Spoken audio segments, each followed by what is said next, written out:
Good morning all of you. My self Rajendra Sharma.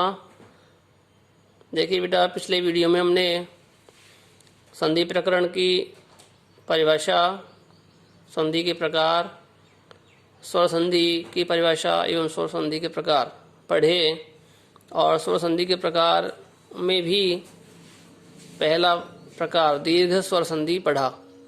आज हम दूसरा पार्ट यण संधि और तीसरा पार्ट गुण संधि पढ़ते हैं।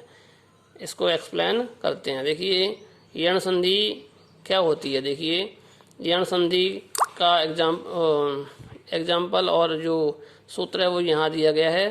तो सबसे पहले सूत्र देखते हैं। सूत्र होता है इको यणची। यहाँ देखिए इसके टुकड़े करेंगे, इक, यण और अची। इक का मतलब होता है ये चारों वर्ण, यण का मतलब होता है ये चारों वर्ण। जो पेन चल रहा है देखो वहाँ ध्यान दो आप, है ना। अची का मतलब होता है असमान स्वर वर्ण। स्वर वर्ण का कौन सा? असमान स्वर वर्ण होना चाहिए। कहने का तात्पर्य यह हुआ कि यदि इक के बाद में, इन वर्णों के बाद में कोई असमान स्वर वर्ण आता है तो इन चारों वर्णों के स्थान पर यह व लय हो जाते हैं, यण हो जाता है। यहाँ दे रखा है अपन ने समझने के लिए कि भाई ई के स्थान पर क्या बना, ई के स्थान पर बना यह, ऊ के स्थान पर वह, ऋषि के स्थान पर रे बना, लृ के स्थान पर ले बना। और इनमें डायरेक्ट हम कोई वोवल्स जोड़ते हैं असमान, तो वह वोवल्स इन चारों वर्णों में ऐड होकर के पूरा बन जाता है। जैसे हमने यह में ए जोड़ा, यह बना, वह में ए जोड़ा, पूरा वह बना, रे में ए जोड़ा, पूरा रे बना, और ले में ए जोड़ा तो पूरा ले बना। यदि हम इसमें इन चारों वर्णों में ए नहीं जोड़कर आ जोड़ते तो वैसी मात्रा लग जाती, ई जोड़ते तो वैसी मात्रा, एवं कोई सा भी स्वर जोड़ेंगे तो वैसा ही वह बन जाएगा।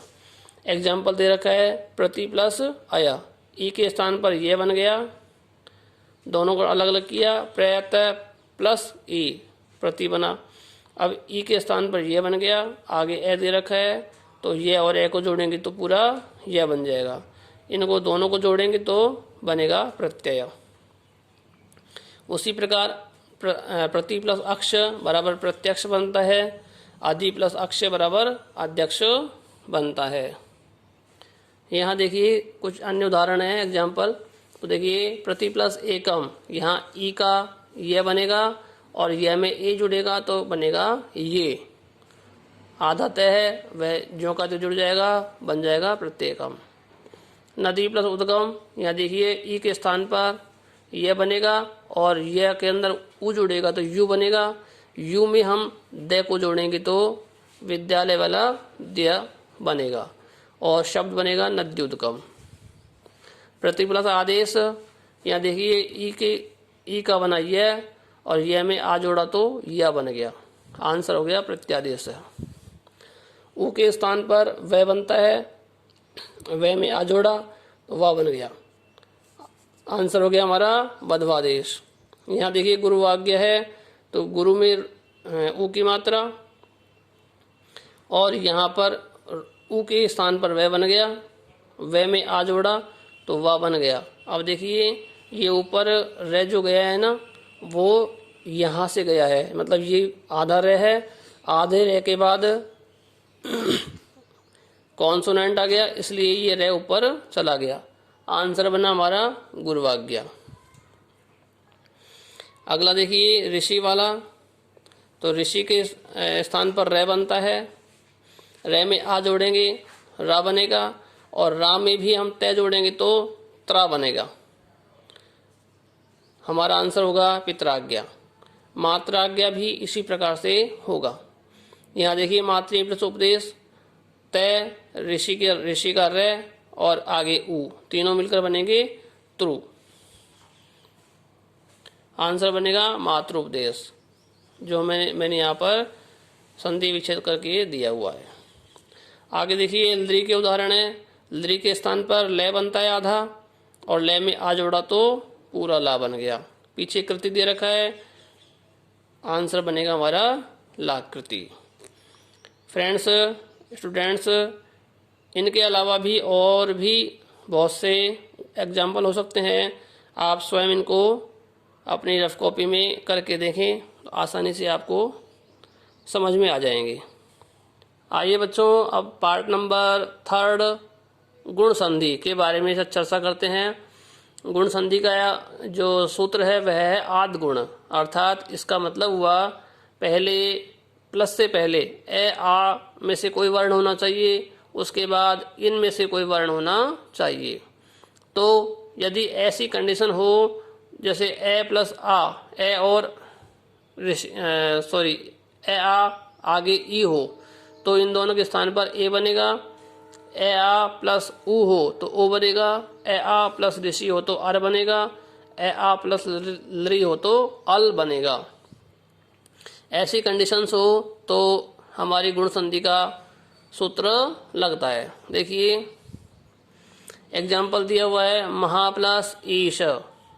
देखिए यहाँ पर आ है और आगे बड़ी ई, तो आ प्लस बड़ी ई मिलकर के बना ए बन गया। आगे मह, पीछे श है, तो मह को ए में जोड़ेंगे, महे बनेगा, और श को वैसा का वैसा हम इसमें मिला देंगे, तो क्या बना महेश। उसी प्रकार महा प्लस इंद्र है तो सेम प्रक्रिया होगी इसकी। देखिए यहाँ पर गंगा प्लस इव, अब यहाँ पर आ प्लस ई आ गया तो वही ए की मात्रा बनेगी और आंसर होगा गंगेव। इसी प्रकार से ये सारे एग्जाम्पल दिए हुए हैं। यहाँ परोपकार है, पर में ए है और आगे उ, ए प्लस उ मिलकर ओ बनता है, तो यहाँ बना परोपकार। ठीक है बेटा। यहाँ देखिए गुण संधि के कुछ अन्य उदाहरण दिए गए हैं। महा प्लस उदय बराबर महोदय, गंगा प्लस ओघ गंगोध होगा, ये गंगोर में नहीं है, गंगोध।